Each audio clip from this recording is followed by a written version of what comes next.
ትርጓሜ ስላየን ግዕዙን ወደ አማርኛ እንተርጉመው። እግዚ ምንድን ነው? የዓለም ጌታ ማለት ነው። እግዚ ማለት ጌታ ሲሆን ብሔር ደግሞ ማለት የዓለም አይልም ነው። ዓለም የሚል ትርጉም እንዳለው ታውቃለህ ፈይሰሉ? ብሔር ቆይ እንትን አርግ። ይሄ በመረጃና በእውቀት ላይ የተመሰረተ እናርግ። በስብከት አታርገው እና እግዚአብሔር ቃሉ ምንድን ነው? ግዕዝ ነው። ስለዚህ ምንድን ነው ፈይሰሉ? ቆይ ዋው እዚህ ጋር መሰለ እግዚአብሔር የሚለው የሚመጠነው ስም አይደለም እያልከኝ ከሆነ ችግር የለም። እኔ ከአንተ ጋር አላልኩም። በደንብ አዳምጠኝ። መጀመሪያ ጥቅሱ ላይ ኮንሰንትሬት አድርግ። እግዚአብሔር ስሙን ተናግሯል። ስሙን ሲናገር ደግሞ በማስጠንቀቂያ በአትኩሮት ነው። ምንድን ነው ያለው? እኔ ይሖዋ ነኝ፣ ስሜ ይህ ነው፣ ክብሬን ለሌላ ምስጋናዬንም ለተቀረጹ ምስሎች አልሰጥም። አንዳንድ ቨርዥኖች ላይ ደግሞ አትስጥ ይላል አይደል? አለ አትስጥ። አንዳንድ ቨርዥኖች ላይ አትስጥ፣ አንዳንድ ቨርዥኖች ላይ ደግሞ አልሰጥም ይላል። ችግር የለም ማለት ያው ሀሳቡ ላይ እንሂድና፣ ስለዚህ እኔ ይሖዋ ነኝ ስሜም ይህ ነው ክብሬን ለሌላ ምስጋናዬንም ለተቀረጹ ምስሎች አልሰጥም ብሏል። ተስማምተናል። ይሖዋ ደግሞ ትርጓሜው ቃሉ ዕብራይስጥ ስለሆነ አንደኛ እንዲሆን አደርጋለሁ፣ ሁለተኛ የሆነውን ሁሉ ፈጥሬያለሁ፣ ሶስተኛ የነገሮች ሁሉ ምንጭ ነኝ። ስለዚህ አሁን ይሖዋ እግዚአብሔር ነው ወይ ስለ አዎ ስላልከኝ የእግዚአብሔርን ፍቺ በግዕዙን ነው። ስለዚህ እግዚአብሔር ማለት ምን ማለት ነው? ምንድን ነው ጥቅሙ ነው የምልህ። ጥቅሙን ይኸውልህ ስትመልስልኝ ነው የምታገኘው። የዓለም ጌታ አልኩ። ማስረጃ አለ? ማስረጃ እግዚአብሔር የሚለው ነው። መክፈት አለቃ ኪዳነ ወልድ ክፍሌ መክፈትማ አልችልም። ሌላ ነበር ለዚህ እንዲህ መዝገበ ቃላት አለ። እንደው አለቃ ኪዳነ ወልድ ክፍሌ የዲክሽነሪያቸው ግዕዝን ወደ አማርኛ የሚተረጉመው እንደው በፒዲኤፍ ደረጃ እንኳን አለ። ሰርች እናርገው ወይስ ቃል በቃል በሚጠብቀው መንገድ እንፍተው? ግን አሁን እኔ የምልህ ነጥብህ አንተ ምንድን ነው የሰፈር ጌታ የአንድ የጎጥ ጌታ ነው የሚል ትርጉም አለው ብለህ አስበህም ከሆነ ፎር ዘ ሴክ ኦፍ አርጊውመንት ችግር የለም። አንተ የአንተን ነጥብህን ማሸራሸር ትችላለህ።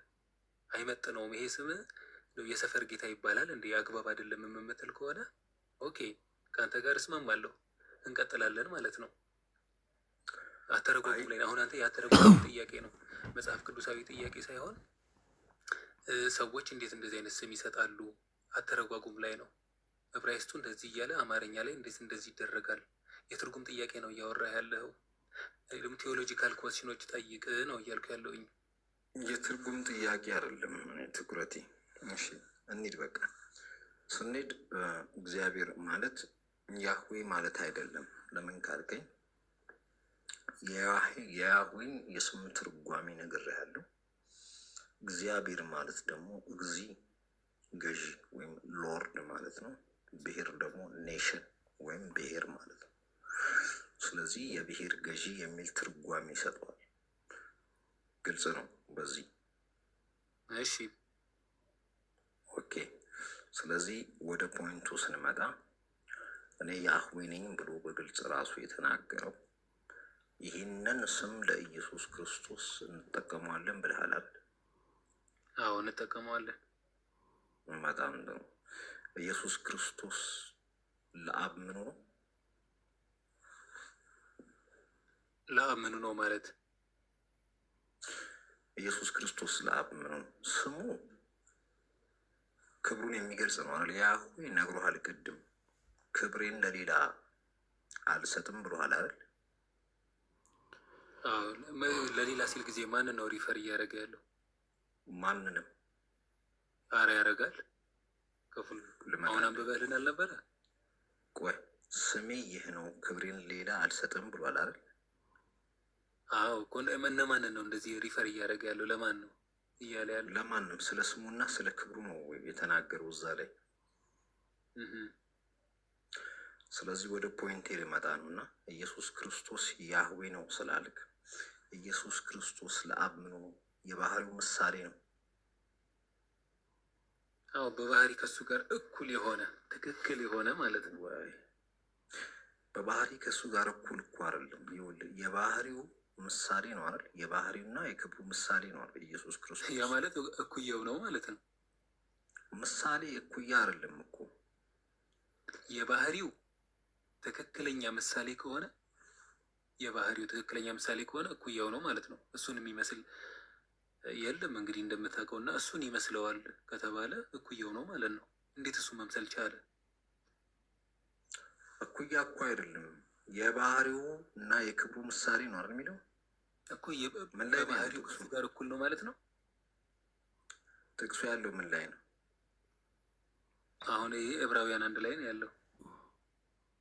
ዕብራውያን 3 ነው አንድ ምን ይላል? አዎ እርሱ የክብሩ ነጸብራቅ የባህሪው ትክክለኛ ምሳሌ።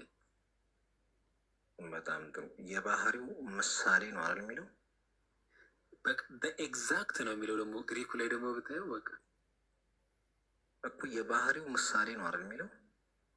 አዎ የባህሪው ትክክለኛ ምሳሌ እኮ። የእኔ ጥያቄ እኮ ግልጽ እኮ ነው። የባህሪው ምሳሌ ከተባለ ኢየሱስ ክርስቶስ ምሳሌ ነው አይደል? አዎ በባህሪው ይመስለዋል አብን ማለት ነው። ኖ ይመስለዋል ሳይሆን ምሳሌ ነው፣ መገለጫው ነው። ኖ እሱን ይመስላል ነው ይመስላል። ይኸውልህ እንዴት ነው ጥቅሱ የምትረዱት? ክፍሉን የተረዳኸው አልመሰለኝም ጀነራል። ክፍሉን መረዳት አለመረዳት ሳይሆን ስለ ባህሪ ምሳሌ ስለ ስም እያወራን ነው አይደል? አዘበራረቅከው አንተና ወደዚህ ወሰድከው እኮ። እሺ ተመለስ። እሺ ወደ መጀመሪያው። በጣም ጥሩ። ኢየሱስ ክርስቶስ የባህሪው ምሳሌ ተብሎ ነው አይደል የተገለጸው? አዎ የባህሪው ምሳሌ አንድ ነው በባህሪ ከሱ ጋር። ምሳሌና ራሱ አንድ ነው እንዴ? ምን ማለት ነው ምሳሌ ሲል ምን ማለት ነው? ለምሳሌ እኔ አንተን በወጋህ ብዬ ብነግር ወጋሁ ማለት ነው?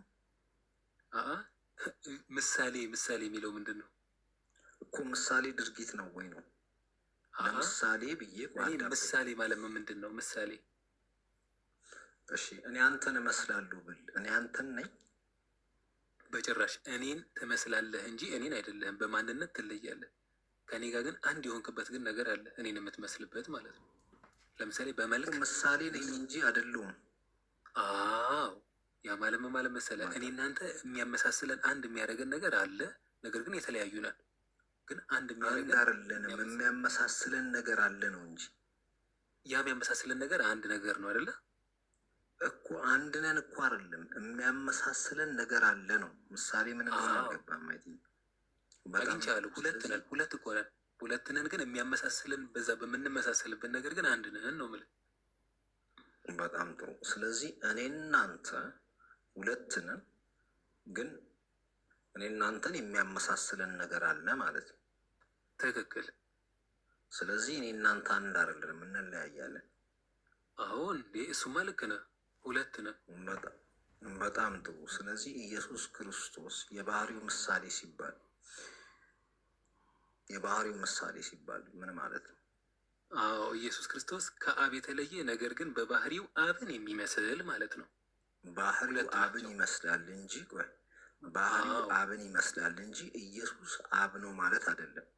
ትክክል። በቃ በትክክል። ስለዚህ ምሳሌነቱ የአብ ምሳሌ ነው እንጂ ኢየሱስ ክርስቶስ ራሱ አብ ነው ማለት አይደለም። ትክክል ጎበዝ። ስለዚህ ስሜም ይህ ነው ክብሬን ለሌላ አልሰጥም አለ አይደል? በጣም ጥሩ። ስለዚህ የአብን ክብር ለኢየሱስ ክርስቶስ መስጠት ይቻላል? ሌላ ማለት ከአብ ውጭ የሆነ ነገር ማለት ነው። ኢየሱስ ክርስቶስ ራሱ አብ ያለው ነገር በሙሉ ኢየሱስ ስላለው ምን ያደርግለታል? የለውም እንጂ እንዴ የእሱ ምሳሌ ነው አላልከኝም? እሱን ይመስላል አልከኝ። በባህሪው እሱን ከመሰለ እኮ ይኸውልህ እግዚአብሔርን እኮ ምሰሉ ይላል ለሰዎች ማለት መጽሐፍ ቅዱስ እኮ። ምሰሉ ሲባል ጊዜ ምን አይነት መምሰል ነው? እሱ እግዚአብሔርነን ማለት ነው አይደለም። ምሰሉ ሲል ጊዜ ምን ነው መስማት ግብረ ገባዊ ባህሪ ተካፋዮች ሁነ። ስለዚህ በባህሪ ነው እሱን ምን መስለው እንጂ እኛ እሱን ነን ማለት አይደለም። አዎ የእኛ ምሰሉ ማለትና የኢየሱስ ክርስቶስ መምሰል ይለያያል እኮ እያልኩ እኮ ነው። ቀላል እኮ ነው። ለምሳሌ ኢየሱስ ክርስቶስና አብ አንድ እንዳልሆኑ በባህሪም በክብርም አንድ እንዳልሆኑ እኮ መጽሐፍ ቅዱስ ይናገራል አይደል? አረ እኩል እንደሆኑ ነው የሚናገረው መጽሐፍ ቅዱስ። እኩል እንደሆኑ በቃ ችግር የለውም። እኩልነቱ ላይ እንሂድ። ዮሐንስ 5:30 ላይ በራሴ ምንም ላደርግ አይቻለኝም ይላል። ትክክል። ስለዚህ እዚች ጋር ኢየሱስ ክርስቶስ ወይም ወልድ ምንም ማድረግ አይችልም። በራሱ የማይችለው ነገር አለ ማለት ነው። ምንም እኮ ያለ አይገርምም። ምንም እኔ እናንተ እንኳን የሆነ ነገር እናደርጋለን። ያ አላህ በራሴ ምንም ላደርግ አይቻለኝም፣ የምፈርደው እንደሰማው ብቻ ነው፣ ፍርዴም ቅን ነው፣ የላከኝ እንጂ የራሴን ፍቃድ አልሻም ይላል። በጣም ይገርማል። ፈቃዴን አልሻም የላከኝን ፈቃድ ነው ይላል። ይገርማል ምናምን ብለህ ማጋጋል ሳይሆን ቃሉ ላይ ትኩረት እናድርግ። እዚህ ጋር ኢየሱስ ክርስቶስ በራሱ ምንም ማድረግ አይችልም ማለት በራሱ ምንም ማድረግ አይችልም። በጣም ጥሩ። በራሱ ኢየሱስ ክርስቶስ ምንም ማድረግ የማይችል ከሆነ ኢየሱስ ለምንድን ነው ግን ያልቻለው? ፈይሰሉ ቆይ እሱ ችግር የለውም። ስለዚህ አዳምጠኝ። በራሱ ምንም ማድረግ የማይችል ከሆነ ኢየሱስ ክርስቶስ ለማድረግ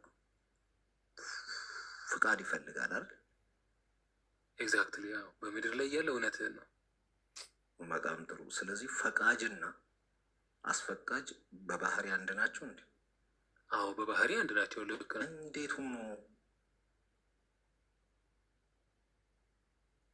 ፈቃጅና አስፈቃጅ? አዎ በባህሪ ለምሳሌ አንተ እኔን የምታዘኝ ነህ ልበል። እኔ የአንተን ፈቃድ ብቻ ነው ማድረገው። ይሄን አድርግ ስትለኝ ጊዜ አደርጋለሁ። ለአንተ ፈቃድ እገዛለሁ። በባህሪ ግን እናንተ አንድ ነን። ፋንክሽናሊ ግን ሰኮርዲኔት እያደረግኩኝ ነው ለአንተ ማለት ለአንተ እየተገዛው ነው። ለአንተ መገዛቴ ግን እኔ ግን ከአንተ በባህሪ አንሳለሁ ማለት አይደለም። ከአንተ ቆይ እንደሱ አይደለም። በራሴ ምንም ማድረግ አይቻለኝም ለምን ላከኝ እንጂ ቆይ ለምን ከተባለ ስለማይችል እኮ ለምን ተናገረ? ለምን? ምክንያቱም እዛው ተናግሯል። ስለማይችል ምክንያቱ ለምንድን ነው? ምክንያቱ ደግሞ ምንድን ነው ከተባል ካልክ ኢየሱስ ክርስቶስ ማድረግ የሚችለው የላከውን ፈቃድ ብቻ ነው። የላኪውን ፈቃድ የላኪውን ትዕዛዝ የሚጠባበቅ ብቻ ነው። አንደኛ ኢየሱስ በራሴ ምንም ማድረግ አልችልም ካለ እንደገና ደግሞ ኢየሱስ ክርስቶስ ራሱ የላከውን ትዕዛዝ ብቻ እንደሚፈጽም ከተናገረ ኢየሱስ በራሱ ማድረግ የማይችለው ነገር አለ ማለት ነው አይደል? ሁሉንም ነው እኮ ያልኩ። ምንም ነው እኮ ያለው። አይ የሆነ ነገር አለ፣ የሆነ ነገር ደግሞ የለም አይደለም እኮ ምንም ማለት ቆይ በራሴ ምንም ማድረግ አይቻለኝም ማለት ነው። ምንም ማድረግ ይችላል ማለት ምንም እኮ ምንም አያደርግም። ስለዚህ ኢየሱስ የሚያደርገው ነገር ሁሉ ፍቃድ ይፈልጋል አይደል? አዎ ትክክል። በጣም ጥሩ። ስለዚህ ኢየሱስ ክርስቶስ የበላይ ያለው ማለት ነው እንዴ? ይሄ ነበር እንዴ ጥያቄ እስካሁን? እንዴ ቆይ አንተ እኮ ነው ወደዚህ ያመጣኝ። አይ ማለት ይሄ በጣም ቀላል ነው ታዲያ። አሁን ገዛ የለ በጣም እኮ ታዲያ አሁን ልዩነቱን ልነግርህ እኮ ነው። አንድ ናቸው አላልክም እንዴ ቅድም? በባህሪ ስቲል አንድ ናቸው። ያልገባህ ነገር አለ ፈይሰሉ።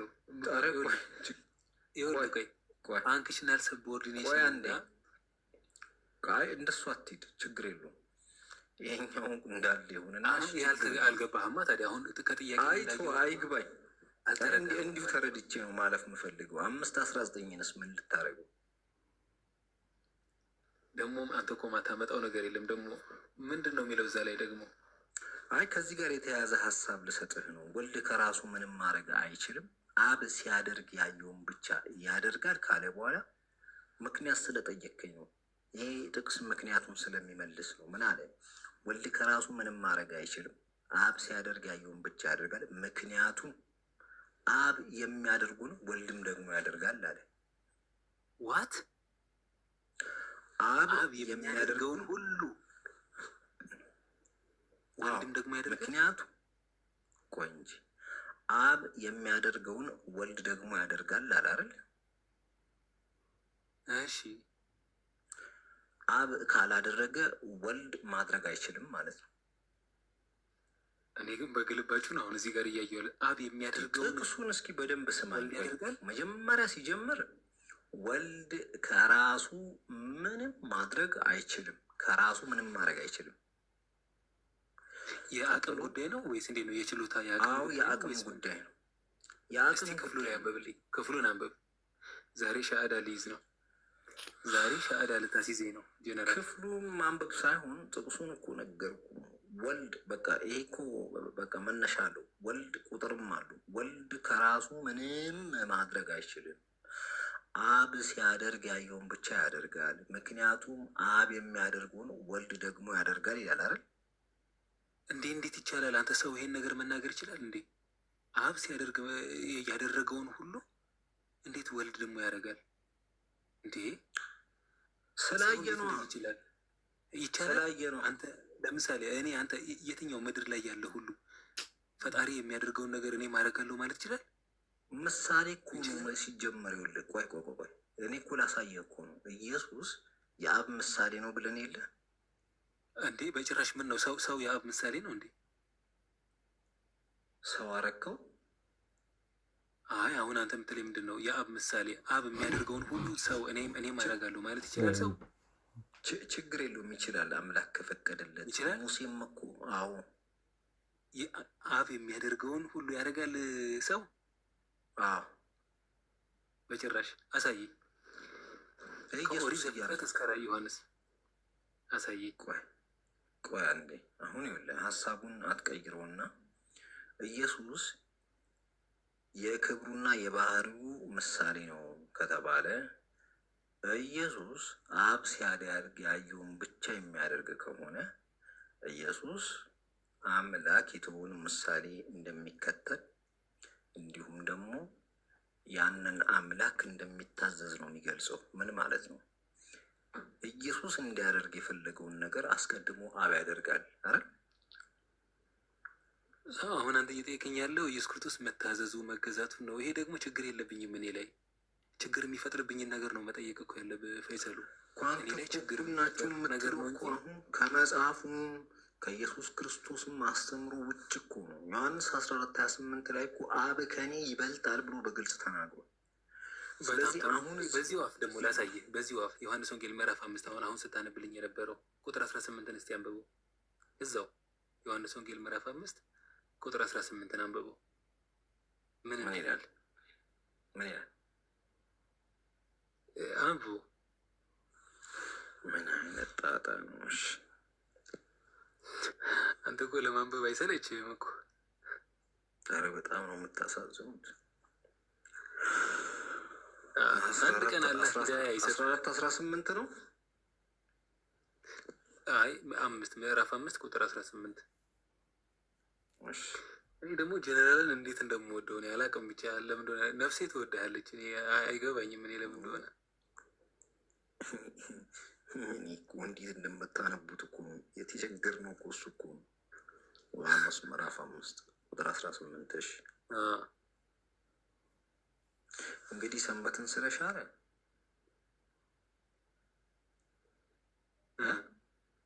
ቀጥላው። እንግዲህ ሰንበትን ስለሻረ ብቻ ሳይሆን እንግዲህ ሰንበትን ስለሻረ ብቻ አይደለም፣ ነገር ግን ደግሞ ራሱን ከእግዚአብሔር ጋር አስተካክሎ እግዚአብሔር አባቴ ነው ስላለ፣ ስለዚህ አይሁድ ሊገድሉት አብዝተው ይፈልጉት ነበር። የተከሰሰበት ሁኔታ ደግሞ ከሚገርም ነገር ማለት ነው።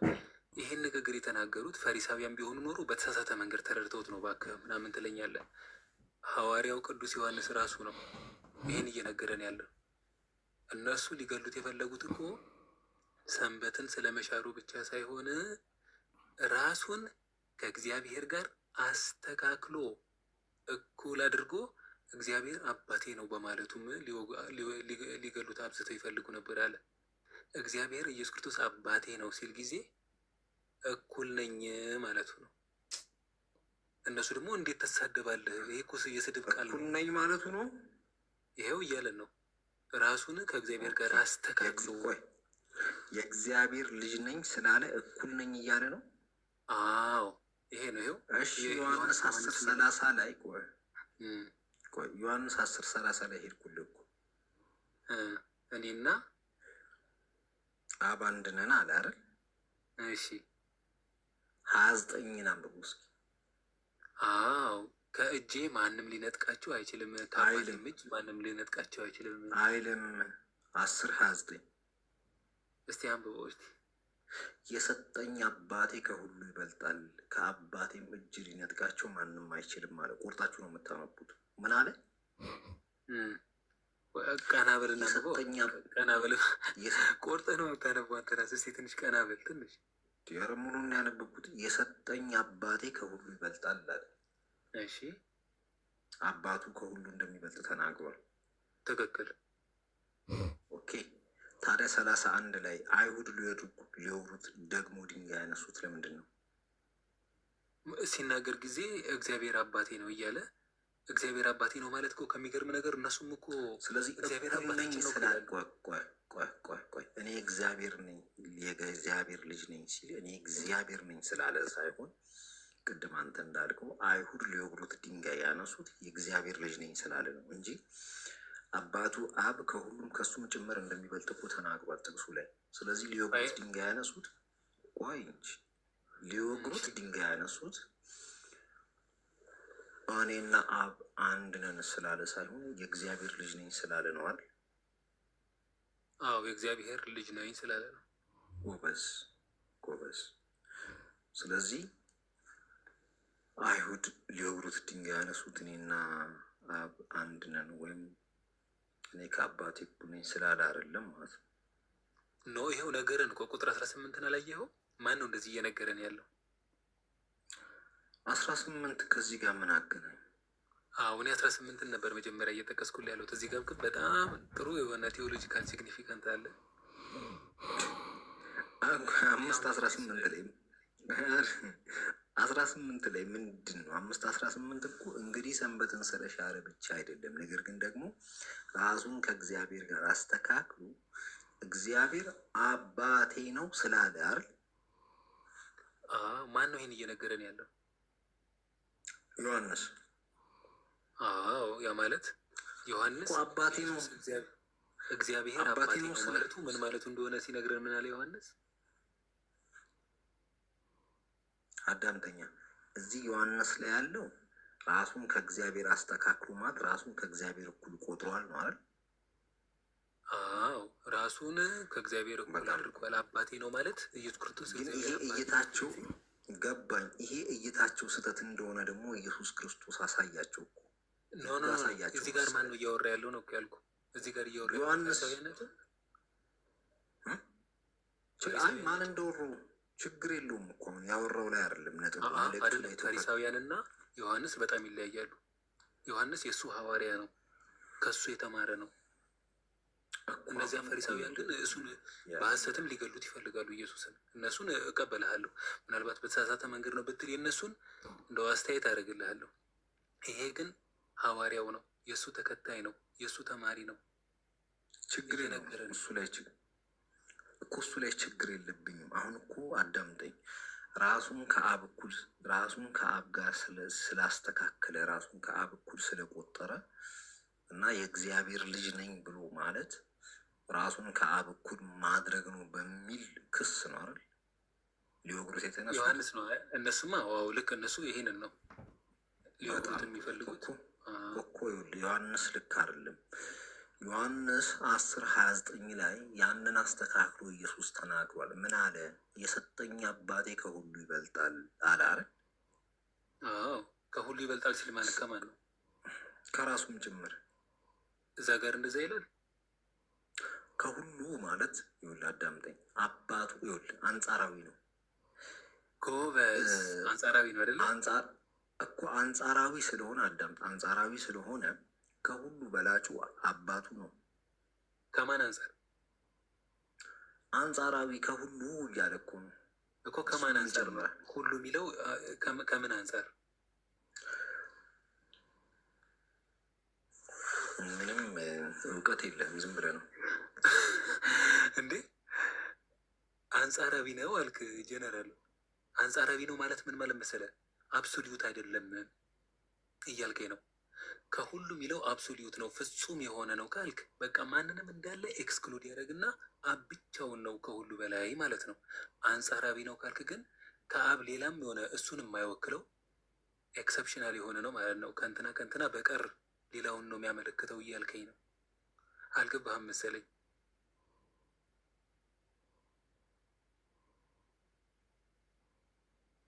ፈይሰሎ አኮረፍክ እንዴ? ወይስ ምንድን ነው? ኖ አይ በቃ እኔ ሚዩት ላድርግና አንተ እንስማ። ቀጥል። ምን መሰለህ እኔ እያልኩህ አሁን አንጻራዊ ነው አልከኝ። ትክክል ነህ።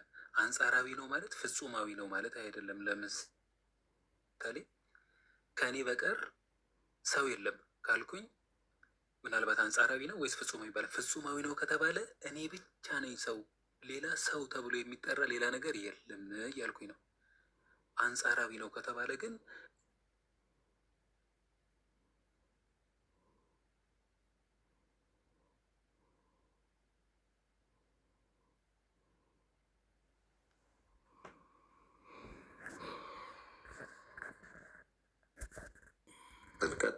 ቀጥል።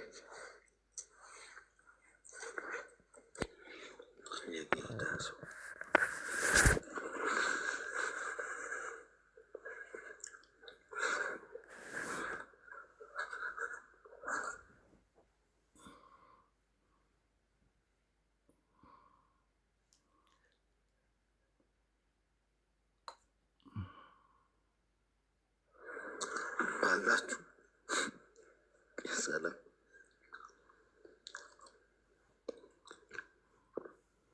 ሊቨርፑል እንደዚህ አይነት ኮመንት አቁሙ ብያለሁ።